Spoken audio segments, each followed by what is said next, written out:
এক লোক শখ করে খেজুর গাছে উঠেছে, কিন্তু গাছ থেকে নামার সময় আর নামতে পারছিল না। তখন লোকটিকে বাঁচানোর জন্য গ্রামের সবাই এসে গাছের নিচে ভিড় করলো, কিন্তু কারো মাথায় কোনো বুদ্ধি আসছে না লোকটিকে কি করে গাছ থেকে নামানো যায়। সেই গ্রামে একজন বুদ্ধিমান লোক ছিল, সে কূপের মধ্যে পড়ে যাওয়া ব্যক্তিদেরকে উদ্ধারের কাজ করত। সেই বুদ্ধিমান লোক সেখানে এসে একটি রশি খেজুর গাছের মাথায় ছুঁড়ে মারলেন এবং খেজুর গাছের আগায় বসে থাকা সেই লোকটিকে রশিটি ধরে মাজায় বেঁধে ফেলতে বললেন, আর রশির অপর প্রান্তে কয়েকজন লোককে ধরতে বললেন।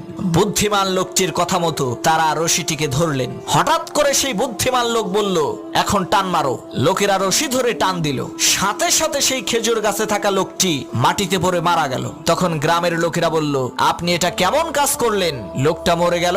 তখন সেই বুদ্ধিমান লোক বলল, ভাই, এটা লোকটার কিসমতের দোষ, আমার কোনো দোষ নাই। এই একই টেকনিক খাটাইয়া অনেক মানুষকে আমি কুয়া থেকে বের করেছি।